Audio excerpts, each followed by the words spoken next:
To speak for yourself, Marcellus Wiley in the building. Stanley Tukey Williams. I got this one, right? My dog got right. this one. That's what you get for being a traitor. You went to Alabama? What's that about? Hey, can they be for Acho? It can be after a few more years of success. Maybe for right now it's Alabama. Let's get it started, big dog. Swag War champ with the Bucs. And Tom Brady is coming off the worst loss in his career with 3 interceptions and 0 touchdown passes against the Saints. NFL offensive coordinator, Anonymous, told The Athletic that the GOAT, quote, looks frustrated. He added, I think they are having a tough time meshing what Brady wants to do and what Bruce Arians has always done. So, Acho, Alabama, are you concerned Brady's Bucs are off the rails? I'm concerned that they're going to start falling off the rails, absolutely. So, whenever you buy a new product, well, you might not do this because I know you, but I do this. I read the warning label. Okay. Because when you read the warning label of a new product, you understand what might go wrong if you don't use it properly. True. Most people, they just get the new product, they get the new car, they get the new device. They don't even read the warning sign. They just rush to use it. Hell yeah. And then they get mad when they underachieve with it. So I'm reading the warning signs in Tampa Bay, and I'm saying, uh-oh, head coach calling out quarterback. Oh, that's a warning sign. That's it? Star receivers not getting their star production. Oh, we've seen that as a warning sign. Uh-oh, over expectations and underachievement. Oh, I've seen the warning signs, Marcellus, of falling off of rails. I got so many layers here for you. Oh, really? You do? More layers than a wedding cake. So let me start like this. So do I. You do. No. You just have disorganization.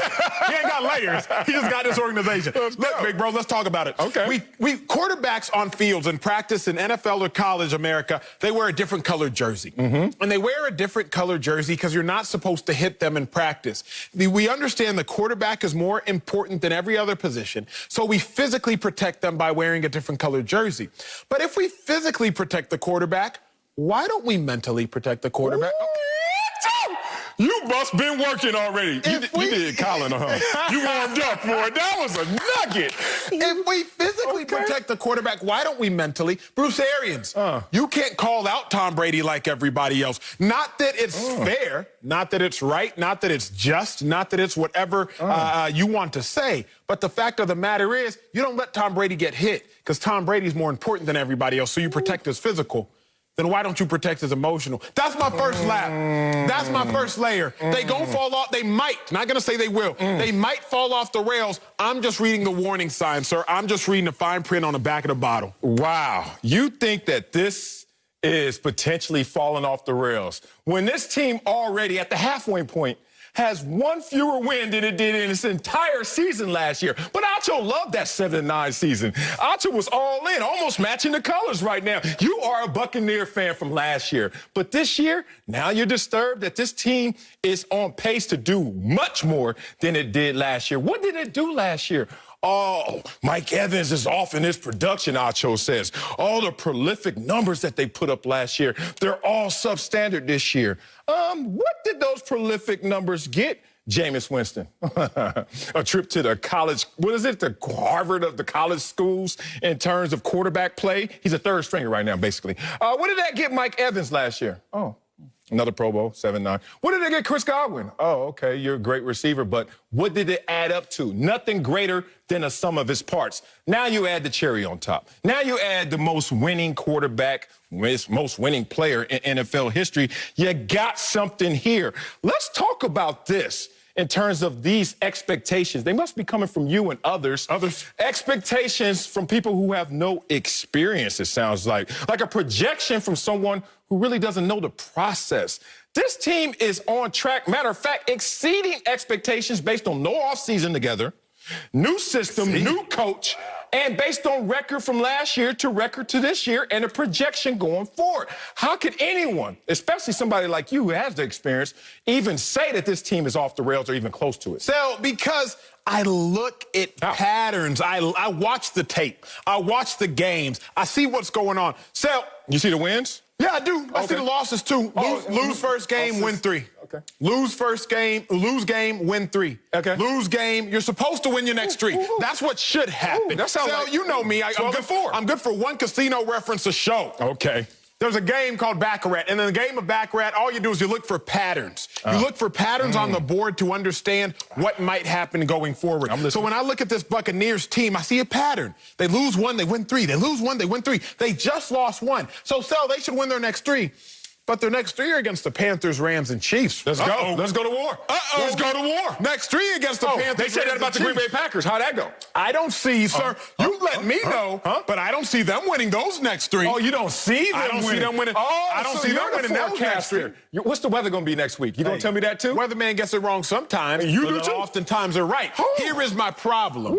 When I talk about staying on the rails, I'm not only talking about what's happening within the infrastructure within the organization, but this is also their hardest three-game stretch of the season. They're not about to play the Giants. They're not about to play the Broncos. They're not about to play the Chargers with the young Herbert. They're about to play the Rams, who look like a top seed, and they're about to play the Chiefs, who are a top seed. Dude, this team has one thing in terms of kryptonite right now. It's figuring out the Saints. Let's be real. And we get it. They've underwhelmed against the Saints. But against everybody else that you want to talk about, including that tight loss to Chicago, 6-1 is the record. 18 touchdowns, 2 interceptions. That's Tom Brady. Oh, that's off the rails. No, it's not. 278 passing yards, 106 passer rating. That passer rating is higher than his MVP season of 2017. But they're off the rails, according to you, Acho. You got to understand how this team is going to respond to adversity. Sir? The same way that Tom Brady has always responded to adversity. Brady, 4-0 in career games when he gets beat down by 24 or more. Oh, how about 7-1 when they get beat down by 20 points or more?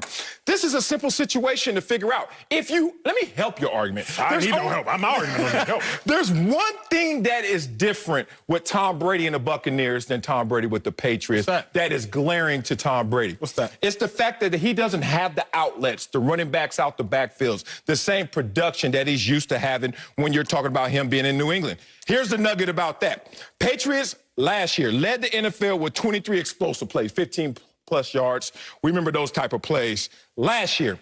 This year, he's one of two teams, 0 in terms of explosive plays leaking out the backfield. I'll help you out. That's the only thing happening. But when you talk about him running the same offense that Jameis Winston ran, he's doing it much more efficiently and much more to the satisfaction of his head coach, because last year, Jameis had 40 passes that were explosive, over 20 yards. This year, Brady already at the halfway point, that's 18. So you know what everyone was saying. Brady ain't going to throw it deep. Brady ain't going to throw the bomb.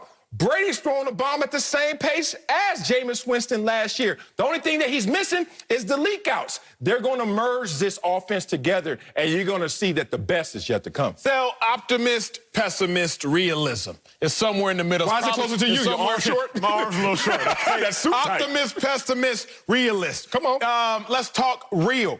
The Patriots have beaten this year one team that made the playoffs last year. They beat, is that right? The Patriots? Is that right? No, excuse me, the Buccaneers. Oh, okay. The Patriots ain't beat no team. Damn We'll get to that later. But the Buccaneers have beat one team, the Packers, that made the playoffs last year. The Saints, they made the playoffs last year. Didn't beat them. Now we're looking at two playoff teams that are about to play. Rams, Chiefs. Rams didn't make playoffs last year. That they're about to play. Oh, you about to? Good. You open up my notes. So, sir, the problem is you're sitting here with your optimism, not understanding the reality of the situation for these Buccaneers. But let me also say this. Who just joined the Buccaneers roster? Antonio Brown. Antonio Brown got upset, Marcellus, in Pittsburgh. Why? You've said this a couple times. Because Ben Roethlisberger was playing favorites and giving Juju the same amount of targets as him, and he wasn't on the same level? Absolutely right. Now, Antonio Brown will probably should be a Hall of Famer outside of any character, defamation, all that nonsense. Mike Evans, Tom Brady just said will be a Hall of Famer. I'll give you that. Mike Evans got to be better than Scotty Miller, right? Got to be. But how come Scotty Miller only has 30 less yards than Mike Evans? You saw what happened with Antonio Brown when he saw that Juju was getting a kind of the same shine as him. Juju on the beat. Erupted, erosion. Mike Evans, Scotty Miller getting kind of the same shine as him. I am not going to forecast, but all I'm going to say is I've read the warning signs. I know the song Praying Over the Downfall, but I didn't know about predicting the downfall. Like, everything that you're basing it off of is like some mental accusation or assassination that will lead to a divide in the locker room. Like, your premise, your logic is literally something bad's about to happen because nothing bad has happened so far, other than losing to the damn Saints reputation for getting fourth down in Chicago. Pretty bad. Right. Here's the thing. They got whooped. I give you all of that. But the thing about it is you got to understand, since we're talking about teams that will make the playoffs, what about the beatdown of the Packers? What about the beatdown of the Raiders? We're talking about 28-point wins and a 25-point win. But you don't want to talk about that. Do you want to talk about the fact that this is only one of the two NFC teams that ranks top 10 offense and defense score? Do you want to talk about that? We can talk about you don't want to talk about that? We can talk about whatever. So how is this off the rails? Seriously, I tell you, look good. You don't sound good. You look great. You're selling great. Books are killing it. You're all over the world. But damn, you did not focus in on this A block. You can be in People magazine, but people to people, person to person, what the hell are you talking about? This team, how is it off the rails outside of the Saints game? I'm not saying that it is. I said that they will likely be. What defines off the rails? The Buccaneers have not lost more than one game in a month. They lost one, they won the next. They lost one, they won the next. They lost one, they won the next. Yeah. If they come out here, which they likely will, not because they're bad, but because the Chiefs are elite and because we know how good the Rams can be, in the event the Buccaneers drop more than one of those games, what happens? It's a problem. You're going to look up and you're 7-5. You're going to look up you're 8-4. How's that laughable? 6-3 right now. If you lose to the Chiefs, that's 8-4. So my point is very simple. You know this because you were the man at a point in time. You got paid a lot of money because you earned some of it. Now, you said you weren't the best player, but you still got paid. The NFL is comprised of 53 independent contractors. You ain't lying there. Fans, 53 independent contractors. They collectively come together for the greater good of the team. Chris Godwin, he's in a contract year, right? Don't do that. Career lows as a receiver. Oh, Lord. Mike Evans, he's done with this guaranteed money of his big deal, right? Career lows as a receiver. Ronald Jones, he was balling, right? Then got benched when he fumbled a rock for Leonard Fournette. All I'm saying is very simple. The NFL, this Buccaneers team, independent contractors, what cures all? Winning cures all. Yes. And the Bucs have been winning. But you get blown out by the Saints. Again. National television. All right, two losses. Then you got these Rams and these Chiefs coming up. You're doing too much with that part. That's the 10th easiest schedule by the numbers going forward. So how in the hell are you going to keep pointing this out? They're projected to go 12-4 with 3 losses already. That's the projection right now. So I have to push back on that. I also got to push back on the fact that, you got a blowout loss. What's your ceiling? It's lower. You're not going to do the same thing. Brady, 0-3 Patriots, lost 31 a donut. Did they win the Super Bowl that year? Yeah. I could go back. Steve Young also got beat by 32. Did they win the Super Bowl that year? Ancient stats again. I'm talking about the same player. I know he old as hell, but he's still playing, big dog. It's crazy. So when you come to me and you talk about the projections of this team not looking the same, I just push back with the reality and I push back with the growth. I push back with them merging the offense of yesterday with Tom Brady in New England and then today with Bruce Arians. Let's talk. Brady's doing that. Sir, let's talk real. Let's talk real. Every now and then I got to put the iPad aside. All right. I got to turn it. I don't need the notes. I'm going to turn the notes over. Ringers off. All right, let's talk real, bro. All right, what it do? You played and you got paid. Yes, sir. Twice. Twice. 3 times, I think. If you are Chris Godwin and you know it's your contract year and you getting less targets than you got. Let's not talk Chris Godwin because he got hurt. And I don't want Bucs fans to say he's been hurt. You're Mike Evans. He got hurt, too. He got hamstring, but he didn't miss games. He didn't miss games. You're Mike Evans. You're supposed to be a Hall of Famer. You are in the prime of your career. Let's talk real. Got you. You're on pace for 770 yards, and last year I think you had, 1,200. You're on pace for your statistically worst season. You're in the prime of your career. Are you not in the back of your head fighting off the demons saying, hey, bruh, you deserve more than this. You got to shine. You got to get yours. Tom Brady's a Hall of Famer. You're not a Hall of Famer yet, Mike. You got to go get yours. Are you not having those internal battles? Let's talk real. You're having that battle, and that's why I said battle like you said battle, because one side of you is like, if I don't get my numbers, I'm not going to keep this money level, or I'm not going to get paid if I'm Chris Godwin. But the flip side is, if we win, all they do is poach winning teams, Super Bowl winning teams, for what? Those players. So you're going to have value because you're a winner versus individual stats, but you're a loser. So it's like there's 2 ways up that mountain. It's either you can get yours, actually 3. You can get yours and y'all don't win last year. You cannot get yours, but you win this year. Or you can get yours and you win. But that's not the situation potentially. But here is my fear, because now I'm glad we're there. The problem is very simple.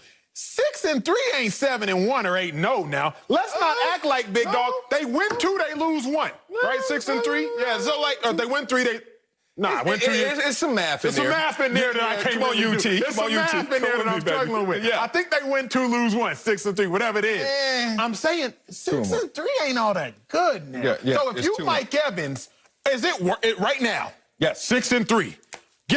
Are you not considering, man, I'm trying to be a Hall of Famer. Big dog Tom Brady's already a Hall of Famer.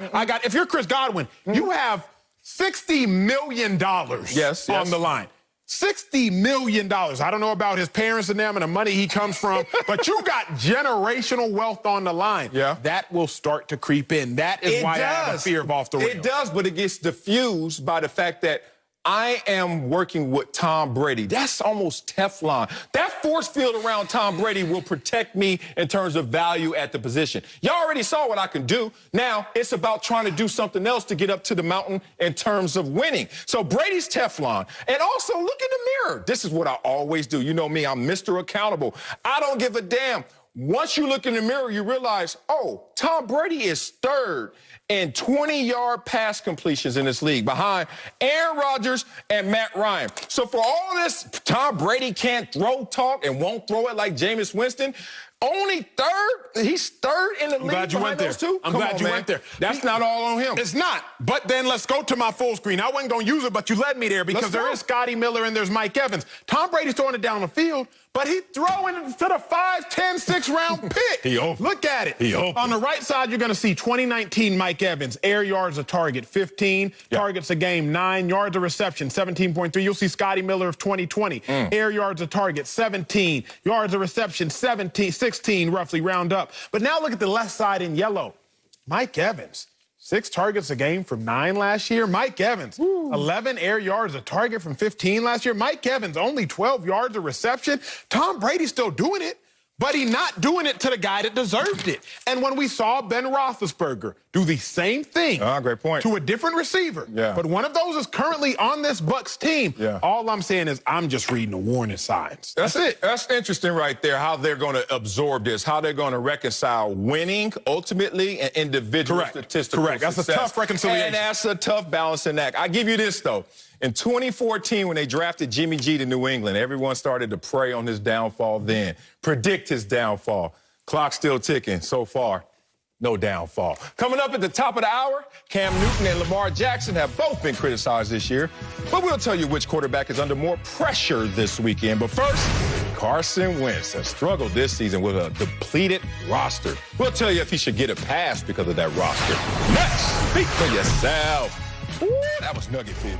Welcome back to Speak for Yourself. Carson Wentz's 2020 season, well, it's been a little bit rough. He leads the league with 16 turnovers, but his Eagles have been playing with a depleted roster, so Wentz has been throwing to former practice squad players for most of the season. Oh, wow. So, I'm just keeping it real with you. Wow, I would we trade doing it that? for once. You keep it real with me. We doing that. We keeping it real. That's That what we wasn't in do the on this reading, show. first of all. That was. Let me ask you. What? Should Carson Wentz get a pass this season? Yeah. He should get a pass if he passed some of that money back that he get. Oh, he ain't. So guess what? He don't get a pass. When you get $32.5 million, when you affect the salary cap like that, you better affect the win-loss column as well. Oh, he is. Just the loss column, not the win column. Is he over 500 or under 500? Rest in peace. Huh? Anybody?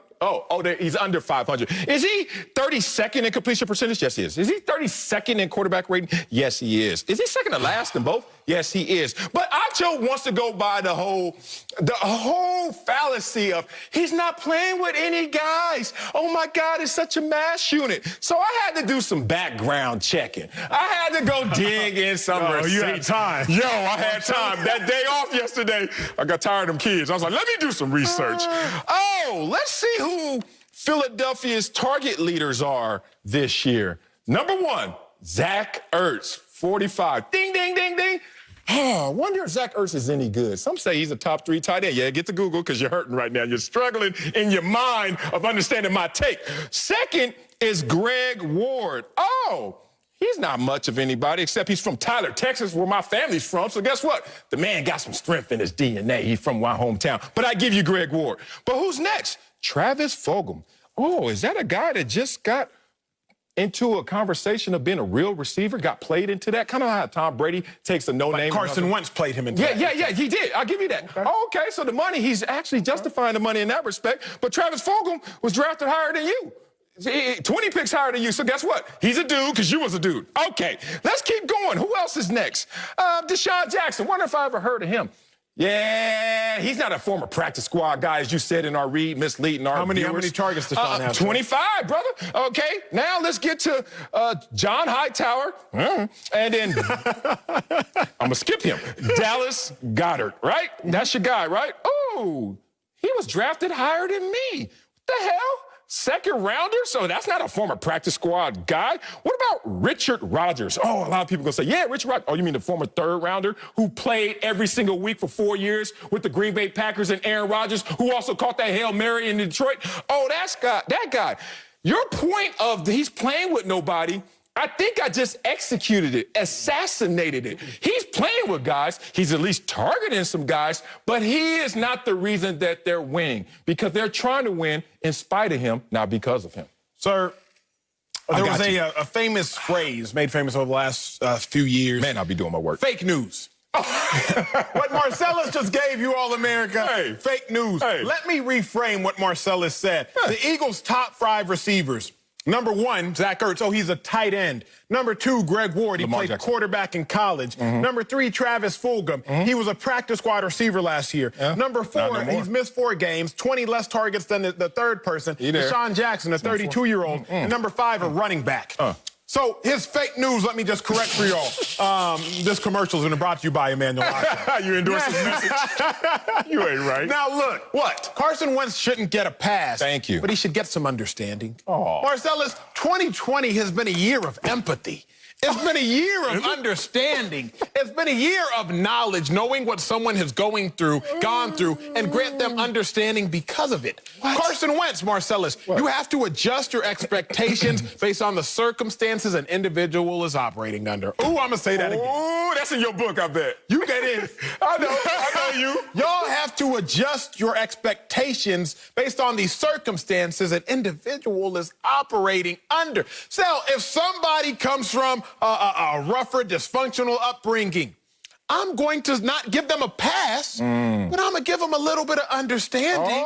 Deshaun Watson, being coached by Bill O'Brien, one of the worst coaches the last 5 years. I'm not going to give him a pass for a couple down years, maybe not winning more playoff games than he should have, but I'm going to give him some understanding. I don't get why you grant understanding and have empathy for everybody else. You get a pass, you get a pass, you get a pass. But when it comes to Carson Wentz, you just don't have no understanding. You know why I don't give him a pass? Because this class ain't pass-fail. We give out grades. And I've already seen Carson Wentz get an A before. And now I see him getting D's and F's. And I'm just grabbing that kid. I said, don't you blame your hood. Don't you blame your circumstances. Don't you blame this school. I've seen you achieve before. What the hell happened? I put you on the dean's list. I give you $32.5 million. And all of a sudden, you can't get a good grade? Oh, it's not about those guys. It's about the man in the mirror. You got to remember, bro, I'm from the bottom, like the bottom. Everybody, all those things that you see in the campaigns, and we're going to help you. And then they weren't talking to me. But I had to climb the mountain from the bottom, so I know all the traps. I know all the excuses, and I also know that journey. So when Carson Wentz actually accomplished something in 2017, I was sitting there applauding the brother. But now I'm looking at him like, why is Acho giving him such a pass? Acho, do me a favor. Your next book, have an uncomfortable conversation with a white man, and let his name be Carson Wentz, and tell him, damn you, Carson Wentz, if you don't live up to your money, I don't know what the hell we gonna do with you out there in Philadelphia. All right, let's bring in somebody who knows a thing or two about football. Yes, my man, Fox NFL analyst, Bucky Brooks. So, Bucky. What's up, Bucky? Should Carson Wentz get a pass this season? Boy, stop. Come on. No way. No how. No excuses, no explanations. You don't get a hall pass. Because when he signed over that big check, when they pushed that across the table and they gave him $32 million a year, they were doing it because he's the franchise quarterback. He is supposed to be the one to elevate everybody. If he can't elevate everybody, why are we paying him so much? If we need so much help, then we should devote the money to the help and not to the quarterback. He can't have it both ways. And so, Acho, I understand this is your guy, But the big problem with Carson Wentz, in my mind, is he wants to be a hero. He tries to play hero ball. He wants to do it all by himself, and he doesn't play within the confines of the offense. So let's read some of these stats that I so eloquently dug up because I had some time too. So in looking at his stats, when they release the ball under 2.5 seconds, Carson Wentz is completing 66% of his passes, 6 touchdowns, only 3 interceptions. But when he waits too long and he goes beyond 2.5 seconds, only a 51.5% completion rate, 6 touchdowns, 9 interceptions. So what does that tell you? When Doug P draws it up and says, hey, just follow the instructions. When you get to this point, let the ball go, it works. When Carson Wentz tries to do it on his own, he falters. That is the problem. He's an undisciplined player, and that's why we're seeing these numbers at a ridiculous level when it comes to the turnover. Look, Bucky, y'all are making mountains out of not even a molehill, because I don't know what a molehill is. Y'all are making a mountain out of an ant pile. Literally. Gentlemen, let's talk, Marcellus, about that year Carson Wentz won the Super Bowl. His top targets, second-round pick. Hold on. He did not win the Super Bowl. He won it. He won it? He ain't win no Super Bowl. Y'all can't let me finish my sentence. No. He didn't win it? No. He wasn't on the team? But he wasn't in the game. He wasn't on the team, Okay, well, give me one, too, then. I was on the team. That year that Carson Wentz's Eagles won the Super Bowl. Nick Foles' Eagles. The year that Carson Wentz was 11-2 prior to getting injured, his top 4 receivers, second-round pick, second-round pick, second-round pick, first-round pick, Alshon Jeffrey, Zach Ertz, Torrey Smith, Nelson Aguilar. This year, Carson Wentz's top 3 receivers, undrafted, second-round pick, sixth-round pick. Gentlemen, it's not even complex, nor is it complicated. When Carson Wentz was given top-tier talent, he gave you top-tier production. Carson Wentz has been given non-top-tier talent, and he still has you in first place of the division. Like, it's literally that simple, Bucky. Second-round pick, second-round pick, second-round pick, first-round pick, 11-2. Undrafted, second-round pick, sixth-round pick, he's still first in the division. I don't know what else you all want. He's not getting a pass, but please, Bucky, at least understand that. Oh, I do understand, and I understand because I had a chance to watch the first segment. Quit citing these old stats. 2017 was eons ago. Like, we can't even, like, that's the length of an average player's career. Like, we can't keep citing, in 2017 when he was almost the MVP, but he didn't win the MVP. So why are we doing that? We don't give Dak Prescott a pass when he's playing with a bad defense. We didn't give Jameis Winston a pass when he had 30 interceptions, but he's playing with a broken thumb. Like, nah. When you play, and you evaluate it on how you perform. And he has been god-awful when it comes to the way that he's performed. So, I don't know. Each and every time I come up here, we're talking about Carson Wentz, and the story is still the same. He's not good. He hasn't been good. And at some point, they're going to move on from him if he doesn't pick up his play. That's as simple as I can make it. Look, man. I go old, I go new. I don't give a damn what it is, because if it's you, I'm calling it out from rookie year to retirement year. It all counts in your body of work. So I'm looking at Carson Wentz right now in the present saying, we paying you $32.5 million to go 5-10-1? That is junk food. Nobody getting full off of that, but Carson Wentz is seeming like he's satisfied with it. So let's talk about Carson Wentz since 2017. Let's talk about him going 17-17-1. That's under 500 for those math majors out there. And let's talk about the fact that this dude, once he got paid, so we could go 2017 and look at that as an anomaly probably. Then you could go to this situation where he got paid in 2019, and you're like, Carson Wentz, what are you doing right now? Leading in interceptions and giveaways right now and in sacks in your 5th season. It makes no sense. He's a losing quarterback outside of the NFC East, 19-20-1. So I got career receipts. I got present day receipts. Let me tell you what's happening in the Eagles organization.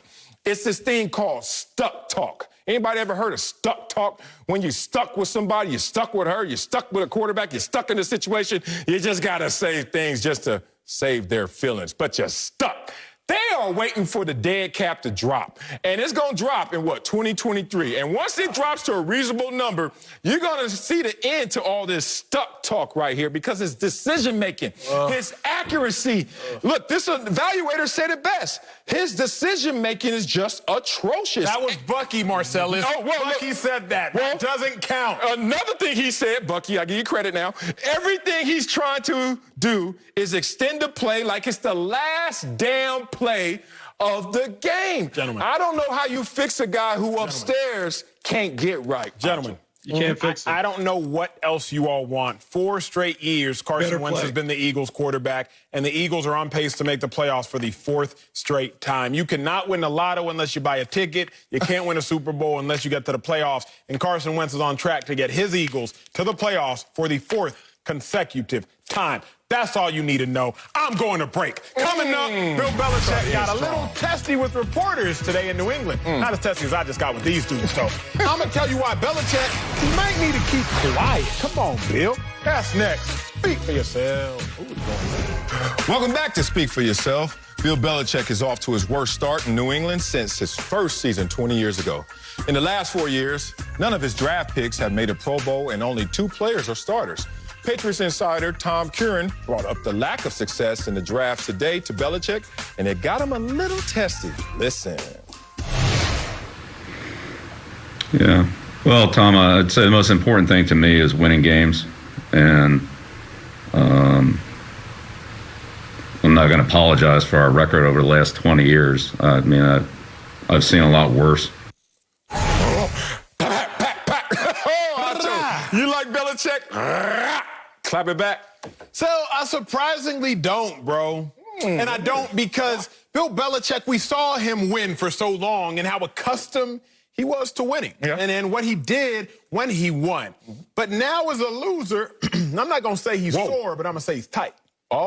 You know, I'm not going to say he's a sore loser, but he's a little bit of a tight loser, if you know what I'm saying. Marcellus, there's a famous quote, when you win, say nothing. When you lose, say less. Yeah. Bill Belichick mastered the art of saying nothing when he won. But now that he's losing, he's saying everything. He reminding everybody just how great he is. Hint, Bill, we know you're the greatest coach of all time in the NFL. Here, though, is really the nucleus of my first block of why I do not like this. He's showing signs of a little mental weakness. What do I mean? So after the show, I hop on Twitter. That's what I do on the No, you don't. You do it during the show, too. Okay, I do it during every break I talk to you. Chill. And it's this. Stop putting me on front street, okay? That's for me and you. Every commercial, I hop on Twitter and I start scrolling. Yes, and for the most part, I ignore it all because it doesn't get to me. Yeah. What people are saying, Acho, your suit's terrible. Acho, we hated your take. Acho, you look great. Acho, it doesn't get to me, so I don't acknowledge it. But when Bill Belichick is acknowledging and clapping back, it's showing me it's getting to him. The only time I respond on social, and I see your social too, I seen you clap back at Kuzma a time or two. Damn right. Better chill out, dog. You ain't do nothing to help them win. I'm sorry, too much. Still feeling that. The only time people clap back is when it's getting to them. When maybe what the speaker's saying a little bit of truth is hurting their feelings. That is why I don't like it. Bill Belichick is showing the world, maybe I'll get into him a little bit. So the hit dog hollers is what you're saying. Strong take. I got to put this one on the side of this instead of trying to push back on that because there is a lot of substance to what you just said there.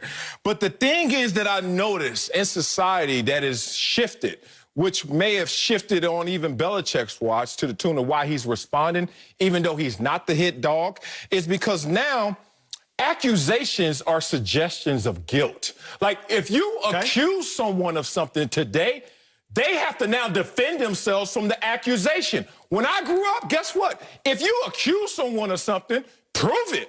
I'm not guilty. I have nothing to do. Prove that I did something. With that flip-flop, all of a sudden now, if you are quiet, they gon' snowball. Give me the quote again. That's a good take. I don't know. I said rewind this DVR.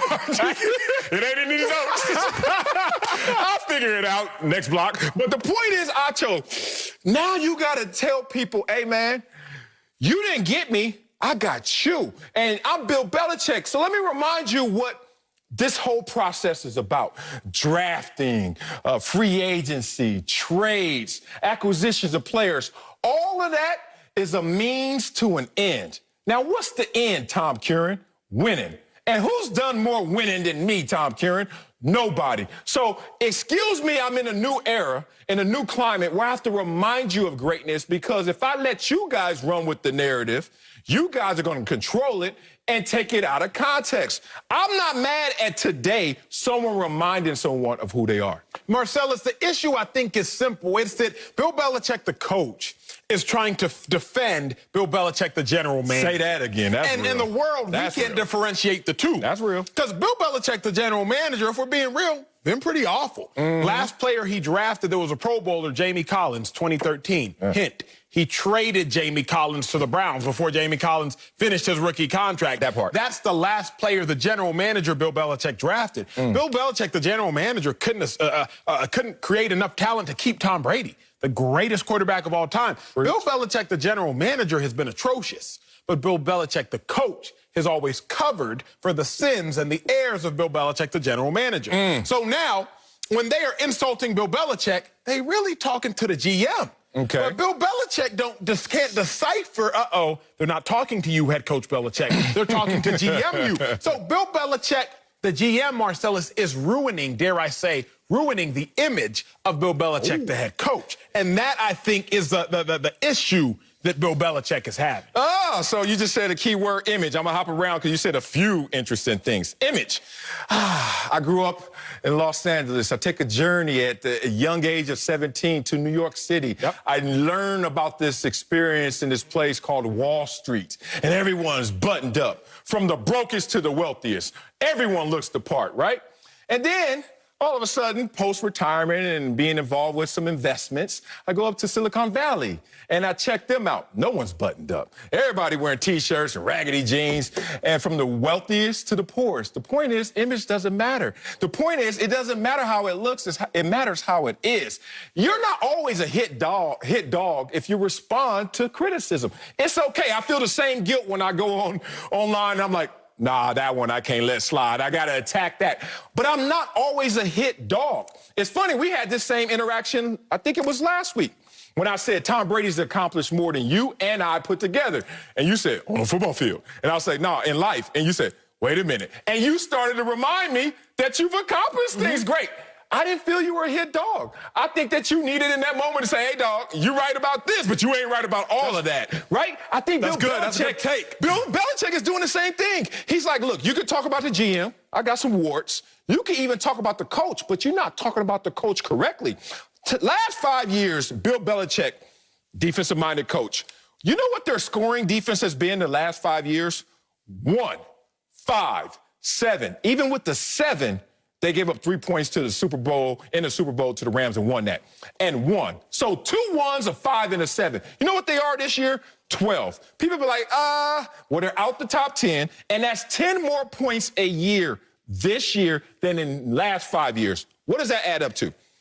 Oh, they scored 30 against Seattle, but lost. They could have won that game. Oh, you scored 21 against the Bills, but you lost. Could have won that game. 2 nail-biters that flips this season to 5-3. Belichick is agitated at how close they are, but these people are picking at him like he doesn't know what he's doing. You had so many good takes. I don't even know if I'm going to push back or if I'm just going to simply acknowledge that I think you're right if Bill Belichick's trying to correct some people's ignorance, but I think the difference between me and Bill Belichick, me and Tom Brady, they've already accomplished it all. So, Bill Belichick, you don't even need to acknowledge. You passed that. Marcellus, in about 10 years, I ain't acknowledging nobody else. I'm going to be like, I done it. Look at the book. Look at the show. Look at the show. I don't even need to acknowledge it. Belichick, he doesn't need to acknowledge this ignorance. Greatest coach of all time. What you pushing back for? Well, I think he's pushing back my wife. She's in the medical world. And it's interesting knowing all these doctors. And you talk to them casually, you talk to them professionally. Doctor, doctor, doctor. But remove doctor from the conversation and just call him Emmanuel. You look at them, their eyes look different. They're like, can you please always put some respect on my name? I'm forever known as that guy. Look, it doesn't get you anything going forward in terms of wins and losses, but if we're going to have a conversation that is off the field, can you at least put some respect on my name? You are really trying to glorify and glamorize all of these losing franchises because they're draft picks are playing. Their draft picks are better. Belichick wanted to dog curse Tom Curran in that moment, but he stayed put. He stayed in his skin because he realized, I've already done it, but why do I have to remind you of the same things that we already done? Tom Curran, you gonna come at Belichick? Better come correct. Coming up, Baker Mayfield has been a little up and down this year, but Kevin Stefanski thinks he'll ascend the rest of the season. We'll tell you if we agree next. Speak for yourself. Welcome back to Speak for Yourself. Let's talk about Baker Mayfield. The Browns are 5-3, but Baker has been inconsistent all season long. He has a 5-touchdown pass game this year, but he also hasn't thrown for 300 yards once this season. Head coach Kevin Stefanski said Baker has to continue to get better, but he feels the second half of the season he's, quote, ready to ascend. Bucky Brooks is back with us, much less divisive when talking about quarterbacks besides Carson Wentz. So it's good to see you, Bucky. Right. But Marcellus, are you confident that Baker Mayfield will ascend? No, I'm not confident, and his coach isn't either. Listen to his coach talk about this. He ain't selling it. He just saying it, and that's what's sad about this situation, because I'll use the coach's words against him, and you tell me, is he saying it or is he selling it? Baker has to continue to get better. What? I think Baker would tell you there's moments where he's had good moments and moments where he's had bad moments. What? You never hear that about great players. You hear that about fringe players. You hear that about bad players. You hear that about players that are 26 in the NFL with their quarterback rating, 29th with their completion percentage, and they're ranked by Pro Football Focus 29th. You hear that about those guys, but then the ascent, like, oh, okay, the second half of the season after the bye week, oh, everything magically is going to happen for Baker Mayfield. You know what's wrong with that kind of thinking? It's the latter part of the calendar year. And you know what starts to happen around now? New Year's resolutions. And people start saying what they gonna do. Oh, you know what? I'm about to lose 20 pounds. That's like me saying I'm gonna lose 20 pounds. You say, when you gonna lose it? And I say, January 1st. That's when I start. And they have proven psychologically that whenever you're trying to change something, but you make a future date about it instead of a present date, I'm doing it right now, the chances of you doing that are slim to none. For them to lock in on the calendar in the second half of the season, oh, it's time right now, sounds like some fat person like me trying to lose weight on January 1st. It ain't gonna happen. Marcellus, I'm not going to come up here and fat shame you, even if you fat shame yourself. I ain't falling for that trap, America.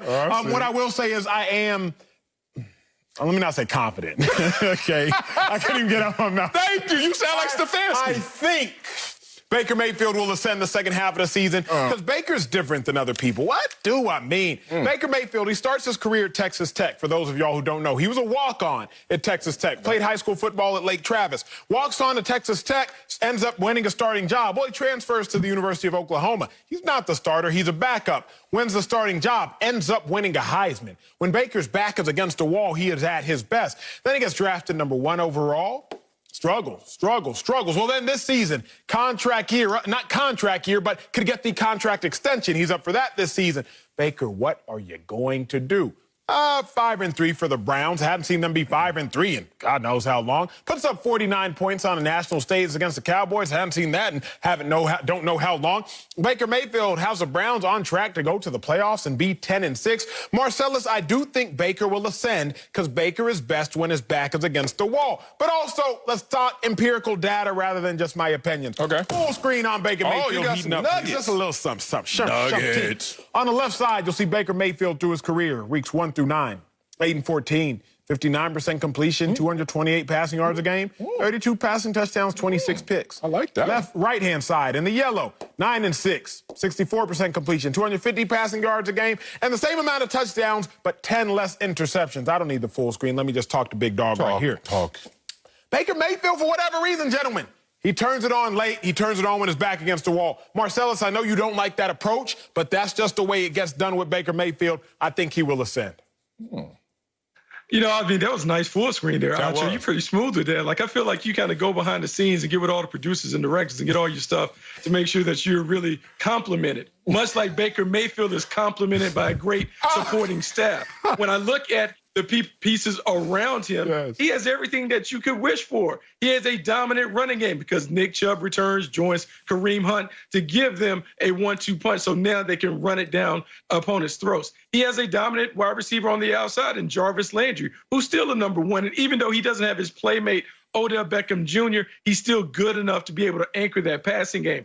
Austin Hooper, Harrison Bryant, a tight and sturdy offensive line that can protect him behind the forges. Yes, he should ascend, and he will play well, and they will win games. But it doesn't change the narrative on Baker Mayfield. He's not an elite or marquee franchise quarterback. He is what we call, in the parlance of a truck or a trailer, he's a trailer. But, man, he has a nice set of weapons pulling him along. So he is going to be fine, not because of himself, but because of everybody else doing their jobs very, very well. Well, let's go there then, Bucky, because you said he'll ascend and I said he'll ascend. Sal doesn't think so. Nope. But truck or trailer, I know that you define quarterbacks. Are they being pulled along or are they pulling the team along? Even if you are a trailer, if you will, you can still be pulling that trailer of cash too now. Here's what I mean. But Baker Mayfield this season will be defined by the success of the Browns. Baker's on pace, Sal, to throw for 30 touchdowns and 14 interceptions. That's actually quite the season. Yeah. But it's going to be viewed in the lens of the Browns' success. If Baker Mayfield leads the Browns to the playoffs, like I've said before, wins a playoff game, the ascension is going to be viewed totally differently. And that's what the focus needs to be on. America, must I remind you, Joe Flacco, the year the Ravens won the Super Bowl, he had 59% completion percentage. 238 yards a game. 22 passing touchdowns. And 87 passer rating. Come on now. That's less impressive, significantly less impressive than what Baker Mayfield's doing right now. Joe Flacco got $100 million. We didn't view Joe Flacco as some sort of bottom-tier quarterback, although Joe Flacco was never elite. Not going to say he's bottom tier, not going to put him in the same breath as Baker. But I just start to wonder, are we a little biased because of team success that we have forgotten individual performances? I don't think we're biased. I think we just acknowledge success, especially when you go 11-0 in terms of touchdowns to interceptions in the postseason and win a Super Bowl and a Super Bowl MVP. Oh, is Baker Mayfield going to do that? Then we will have some bias towards Baker Mayfield if he did what Joe Flacco did. So if you're going to talk about Joe Flacco, talk about all of Joe Flacco. You didn't want to do that. You know why I don't have confidence in him ascending is because coach think he's slick. Kevin Stefanski, yeah, you, coach, the same coach that's not tied to Baker Mayfield, or general manager Andrew Berry that's not tied to Baker Mayfield. Y'all think y'all slick out here saying, I think he's going to ascend going forward. I wonder why y'all think that. Oh, what? The Browns have the easiest remaining schedule in the NFL. You play the Texans this week, Eagles, and Jags. So now you're trying to hitch your wagon to an easy schedule saying, go Baker, because the other teams you expect not to be such a challenge. That's funny because it's the same Baker Mayfield who's not had back-to-back 250-yard passing games in his last 22 games. Oh, in 3 of his last 4 games, his passer rating was 55, yuck, 62, and 73. But now everything's going to change because the latter part of the season is here. Oh, because we're playing sorrier teams. Baker Mayfield may be able to exploit these teams. Please stop using the comparison of the Cleveland Browns historically and this year's team, because this year's team is not only stacked, but is designed to support Baker Mayfield. If he can't make it work right now with this squad, he's never going to make it work. You know, it's funny because, like, Acho, I do understand what you're saying, because what you want to do is you want to compare Baker Mayfield on how he's playing based on what the Browns are doing. The problem with that is Baker Mayfield came in the league not as an underdog. He came in as the #1 overall pick. So the expectation is for him to be a transcendent player at that position. So when you close your eyes and you see a guy like Kyler Murray come into the league and dominate, you're like, oh, okay, that's what the #1 pick is supposed to look like. When you look at Joe Burrow and the numbers that he's putting up for the Cincinnati Bengals, you're like, oh, that's what a #1 overall pick is supposed to do. With Baker Mayfield, we don't get that same emotional tug because we know it's not what he's doing, it's what everyone else is around him is doing. And since we're really being honest about Baker Mayfield, and you talk about those numbers, 30 touchdowns and maybe 14 interceptions, there's a guy that's in that quarterback room beside him, Case Keenum, that Kevin Stefanski saw put up those numbers for him with the Minnesota Vikings. And so if you want to compare Baker Mayfield to Case Keenum, I'm okay with that. But that is what the standard is based on how he's played. He and Case Keenum are more alike than they are different. That is why I'm having a hard time wrapping my arms around the fact that you want to maybe celebrate him as a franchise quarterback when I think I could get that production anywhere. Yeah, and Acho put up that good full screen that can mislead you if you don't really look at it astutely. Because there's a statistical fallacy in there. There's a inconsistency even when you see these averages. You know why?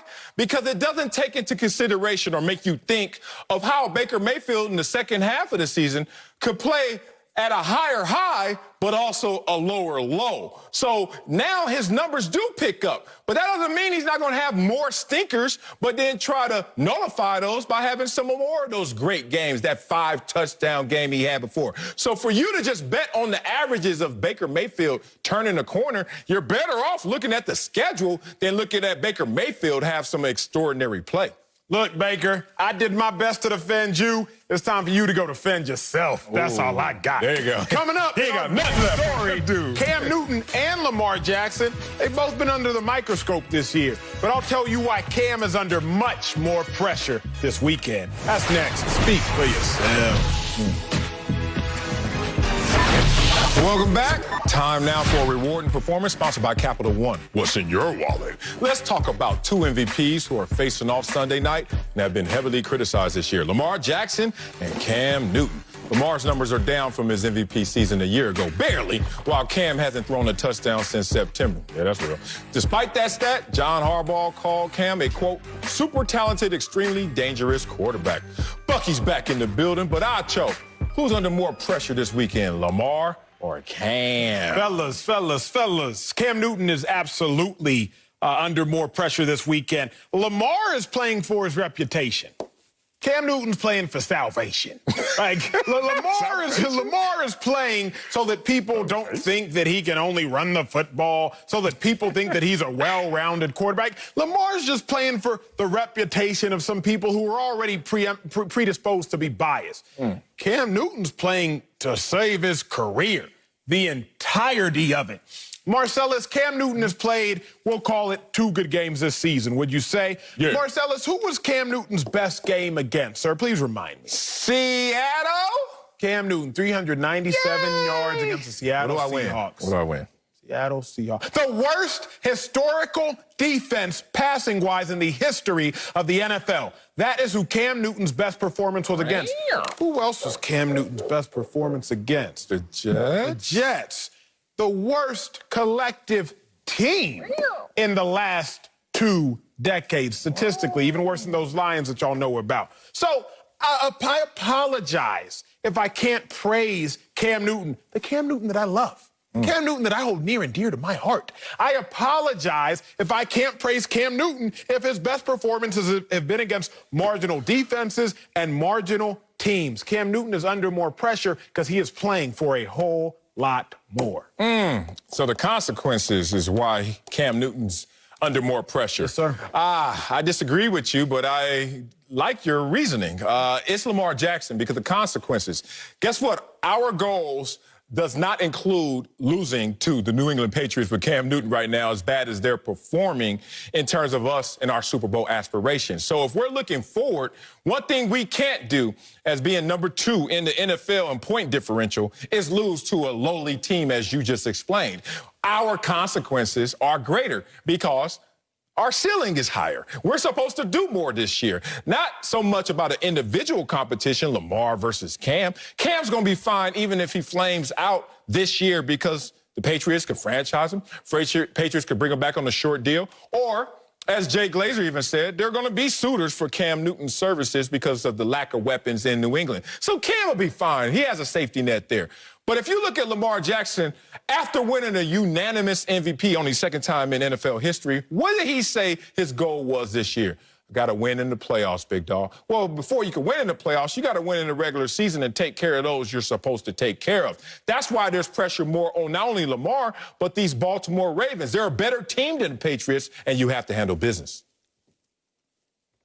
They are a better team than the Patriots, and there's a lot of pressure on Lamar Jackson. The pressure stems from the fact that everyone has seen his numbers regress a little bit as a passer, down in completion percentage, down yards per attempt, down passing yards per game. And so you're just wondering, hey, was that MVP season just a bit of a fluke when it came to the passing part of his offense? And then you're hearing the whispers that were really put out there by Lamar Jackson himself. Hey, I come to the line of scrimmage, the defense, they're calling out our plays. What are we to do? I just wonder. And so the pressure is Lamar Jackson. Now that everyone knows, everyone has seen you kind of go around the league a couple of times, what is the next trick that you have up your sleeve? How can you continue to evolve your game to continue to be this unstoppable force that we fell in love with a season ago? And so when we think about the New England Patriots and the reputation that the Patriots have always had, what the Patriots do, they reveal your warts to you.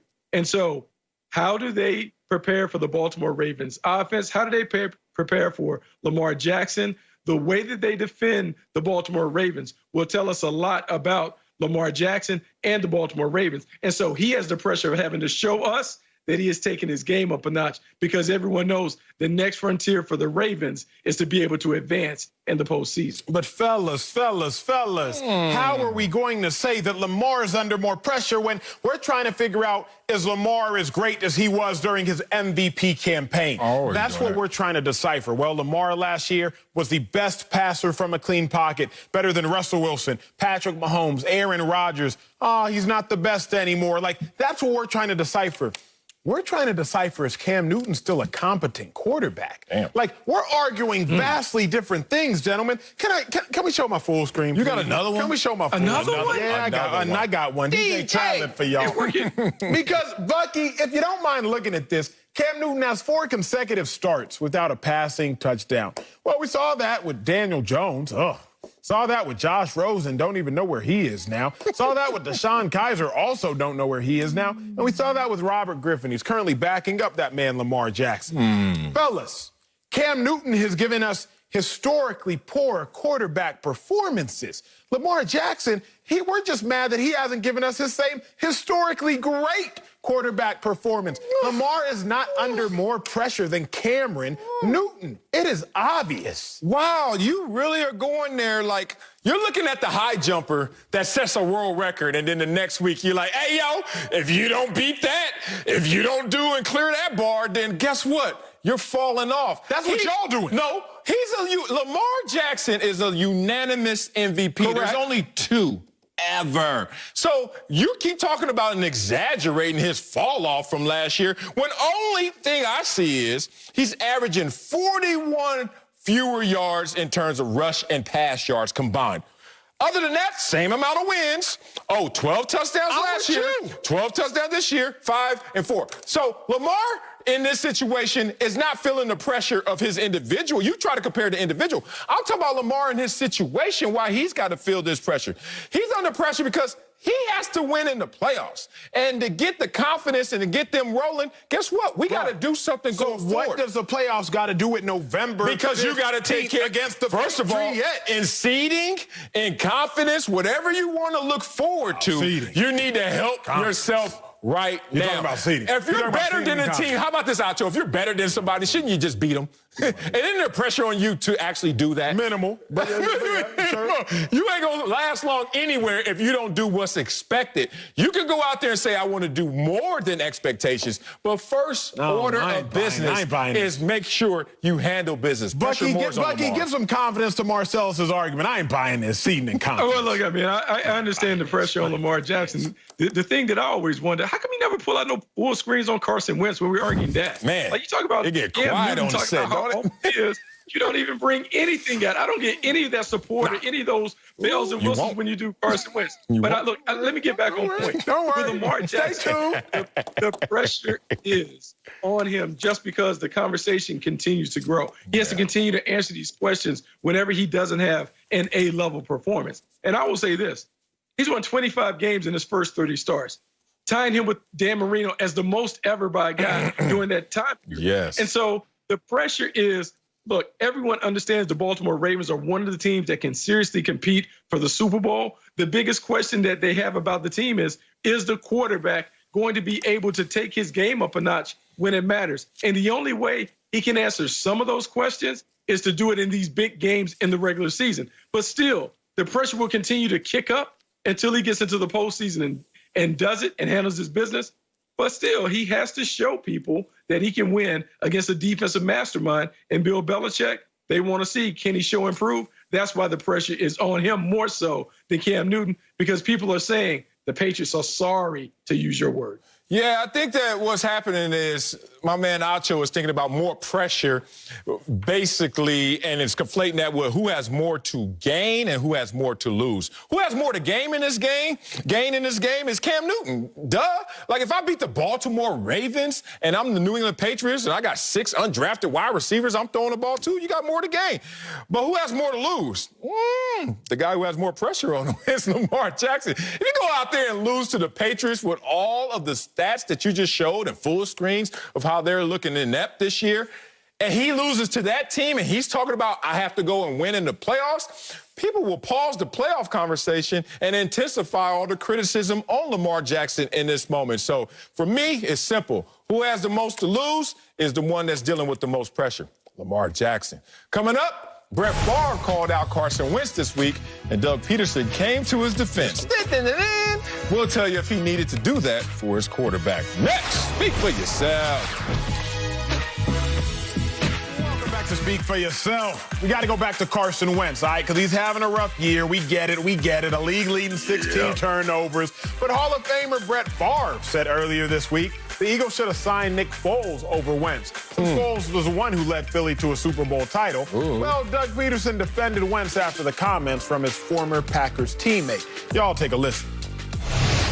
I respect Brett's opinion. You know, I mean, yeah, we are friends, but I haven't talked to him, and he's entitled to that, and that's about it.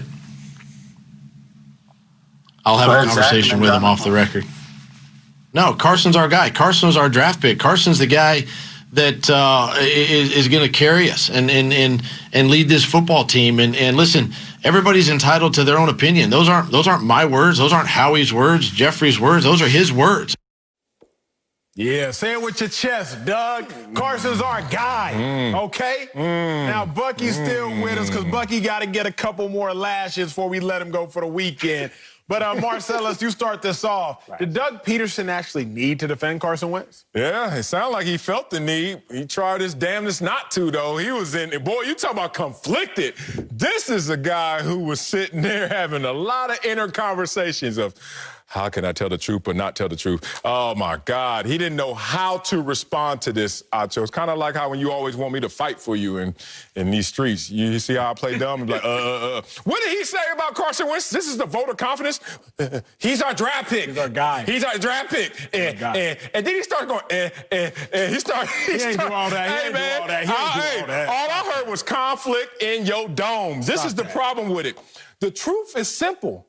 Lies are complex. Was that a simple answer or a complex answer? I asked you, Acho. Put Acho back on the screen. Was that a simple, truthful answer or a lying, complex response? Acho, please tell me. To someone intelligent like myself, it was simple. But to someone whose brain doesn't function as a high enough capacity, maybe what is simple does become complex. But, Marcellus, you handed me the baton, so I'm going to run with it. Doug Pederson did not need to defend this nonsense. So, if someone's like, you know what, Emmanuel, I think Marcellus might be better than you on television. Ain't nobody saying that. Everybody know that. I scoff, Marcellus. I don't feel the need to defend such nonsense. If somebody's like, hey, Acho, you were as good a linebacker as Lawrence Taylor. Huh? Don't nobody need to defend such idiocracy. Some things don't need to be acknowledged. They don't need to be given credit or credence to. Bucky, I brought you back for one reason and one reason only. Well, Bucky Brooks, I brought you back for two reasons. Firstly, I just want to applaud you, Bucky, because 3 weeks ago, you didn't even know how to get dressed for television. You would come on this show in sneakers. But look at you now, Bucky Brooks. Getting paper. America, Bucky Brooks is a changed man. Get that paper, baby. Get your paper, Round of applause. Get your money. That's the first reason I brought you on, Bucky, but let's get serious. You asked me for a Carson Wentz full screen. Bucky, I'm a mind reader. I work so hard on this show that I beat you to the punch. You play chess, checkers, I play chess. I'm going to give you a Carson Wentz full screen to show you why Doug Pederson didn't need to defend this. Feeling it in Philly. Look at Carson Wentz in 2020, gentlemen. Fourth quarter comebacks.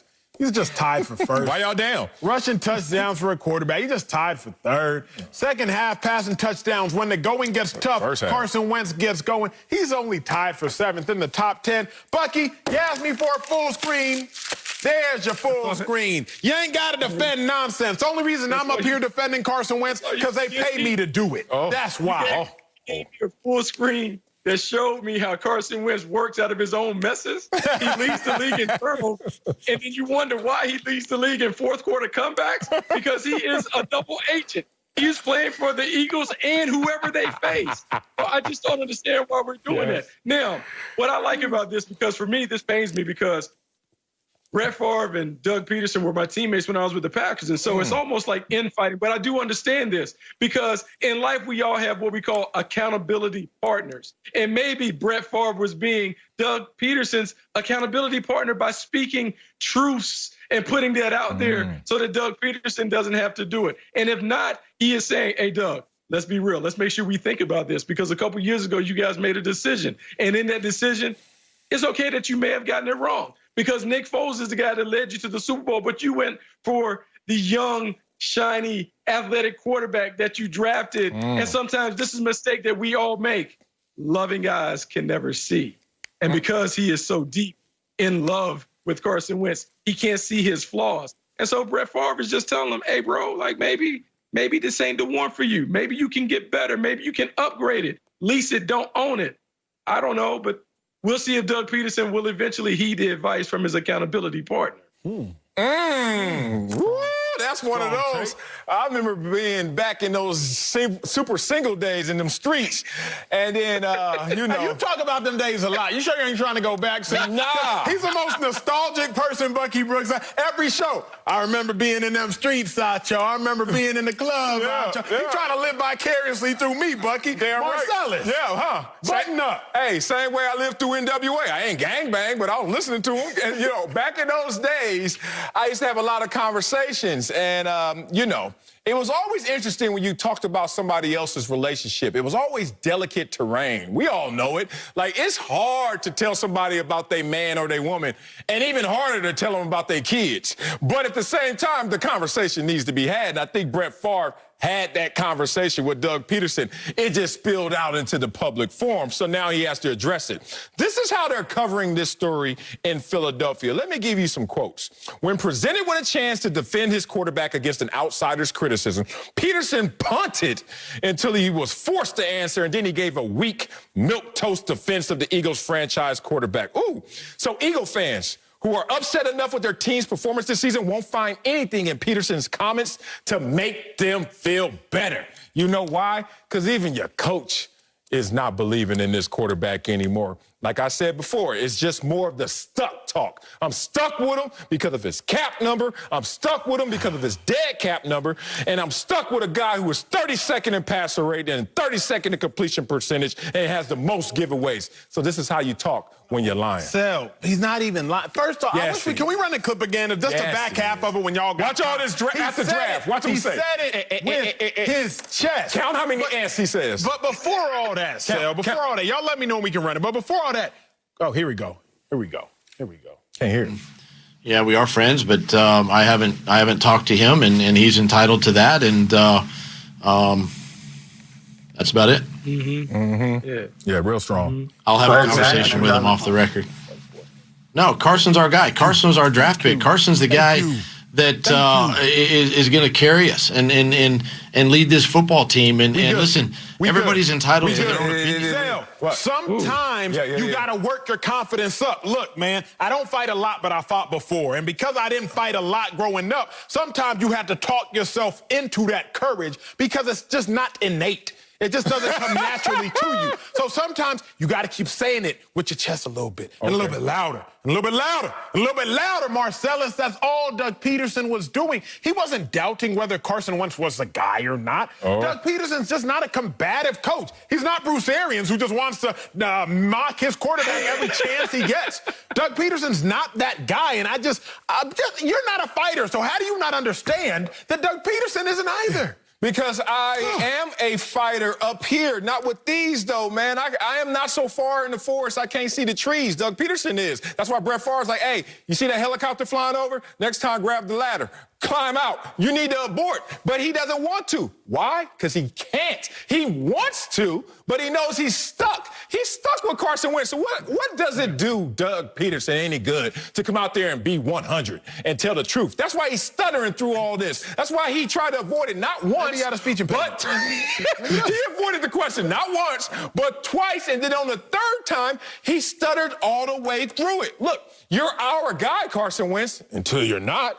In any situation, it is until it's not. So you can talk about all you want about what their relationship looks like right now in construct, but that's not going to tell you the deepest intentions and the purest details of how he really feels about them. He knows. It's called stuck talk. And Marcellus, it's funny you bring up the stuck talk because I felt like Doug Pederson was basically offering up one of those weak takes that Acho does without a full screen.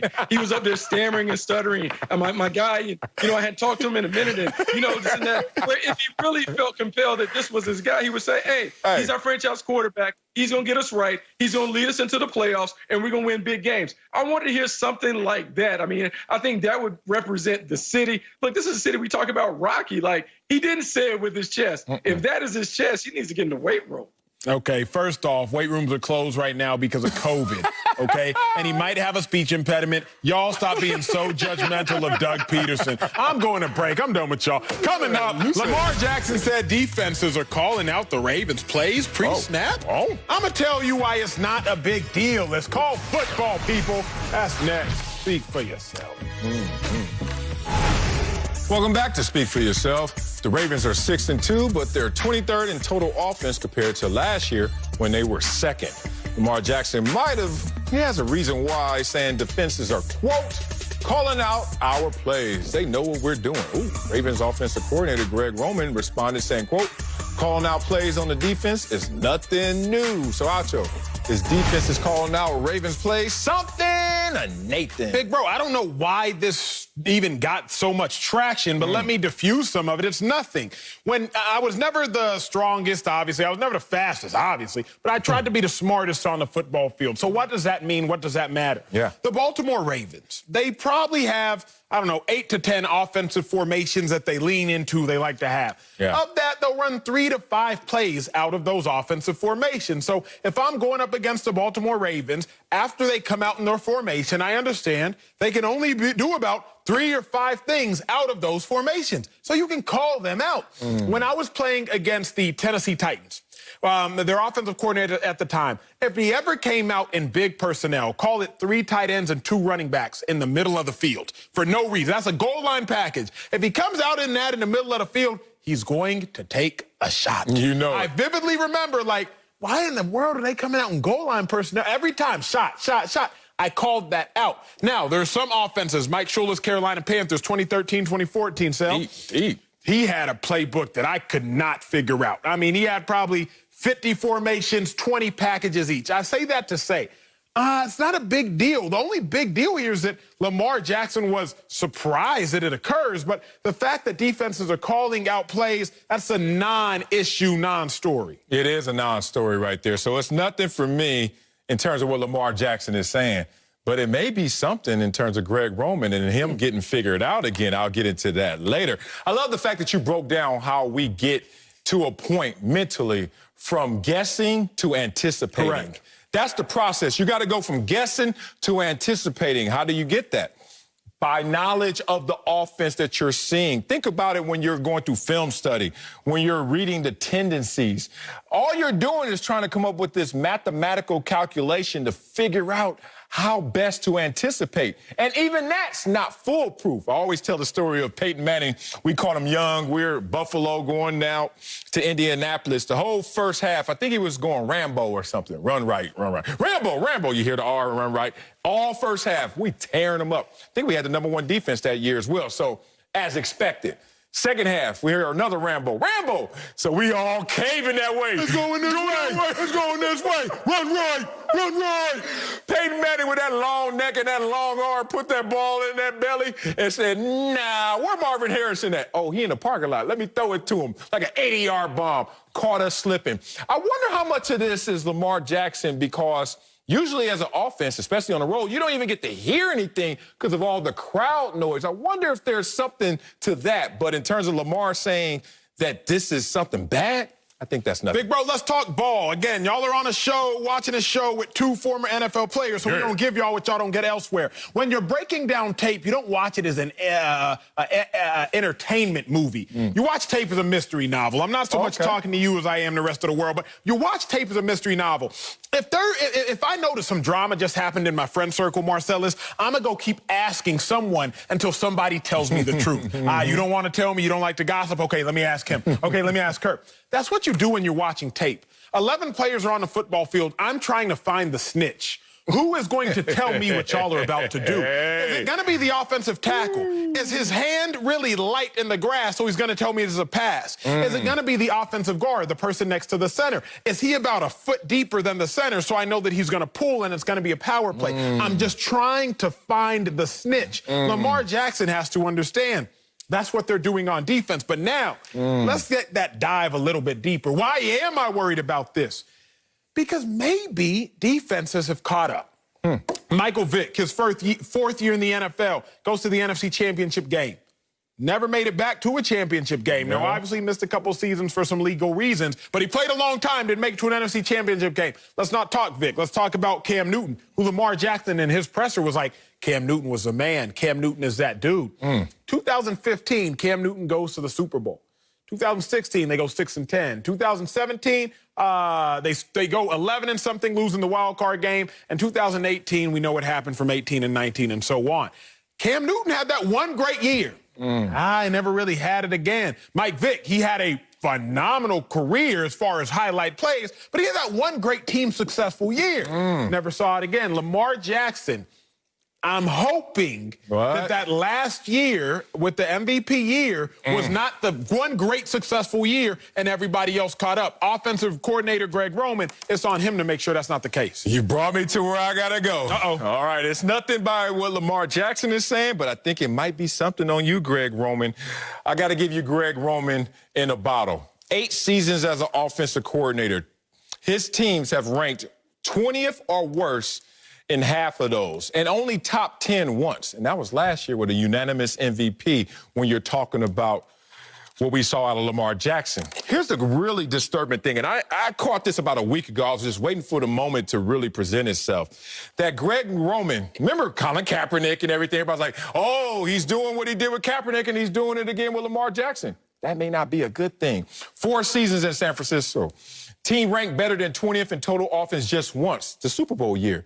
After that, no more. Now you look at him this time in Baltimore, last year unanimous MVP. What's going to follow that? So it's interesting. I've always looked at their offense as standard operative. Like, I didn't look at it as like a deluxe, complicated system. Watching the Patriots and when they're running their routes and their option routes and the way that goes, it seems a little more calculus than what I see out the Ravens. I hope it doesn't seem as simple to those who are really studying it and have to defend against it, because my bird's eye view, it kind of looks that way. The issue at hand is simple. It's for quarterbacks who are probably better running than they are passing. Cam Newton, he's proven to be better running than he was passing as far as it ranks to the NFL. Mike Vick, he was obviously better running than he was passing. Lamar Jackson, people are starting to wonder, is he better running than passing? For quarterbacks that fall into that category, the NFL catches up to you. Not only is it a copycat league, it's a league that very, very quickly makes adjustments. Last year, NFL fans, the NFL teams had 3 to 4 days to prepare for Lamar Jackson. You got a Wednesday practice, a Thursday practice, a Friday walkthrough, a Saturday half-day walkthrough before you travel to go play the Baltimore Ravens. Well, this time around, they had 4 months to prepare for Lamar Jackson. The preparation has caught up to Lamar Jackson. But Marcellus, this was the first time I've questioned Lamar Jackson's football IQ when he said, I'm surprised defenses know my play or calling my plays out. I know he just made it a factual statement, but I've never questioned Lamar Jackson's IQ. I wasn't going to be the one. I've never done that. But when he said that, and I believe this is his third year now, I'm like, bro, everybody do that. Like, all defenses are looking for pass-run tendencies, gap zone tendencies. Why are you even saying that out loud? You know what? I didn't want to admit this, but you said it, and now it hit me in a different way. When he said it at first, I was like, that's normal. Like, we guess a lot, and we guess right some, and we guess wrong some, right? Tomato, tomato. So why is he saying this? Maybe the outside noise and criticism and him not being fully appreciated or respected, he's trying to find an out. Like, well, they know what we're doing. Maybe that's a little fracture mentally with him. But I don't really condemn him for even saying this, because I remember being in my second year, I think, in the NFL. I played defensive end in college. I'm in the pros playing defensive end. I was a running back my whole life. I remember watching Bruce Smith, who was 10 years my senior, but he's Bruce Smith. But him and his old ass would get off the football faster than anybody else I would see on our team, the opponents, etc. Jason Taylor, all these guys. Bruce was getting off faster than everybody. And one day, I just finally had the gall to walk up to the Bruce Smith and say, how you get off the ball so fast? Because I knew it was a backhanded compliment and insult. Like, he's like, oh, what are you looking at? And I said, I'm looking at the ball. He said, what part of the ball? He said, I look at the bottom tip of the ball, because when the ball is snapped, the first part that moves is the bottom tip and the pinky. I said, what? Immediately when we went to practice, my get-off got better just like that. Sometimes you say something that sounds elementary, sounds like, dude, really, you don't know that? But in reality, it's part of the evolution of growth, part of him kind of understanding in complexity how the offense looks. Coming up, Carson Wentz can extend the Eagles' lead in the NFC East this weekend.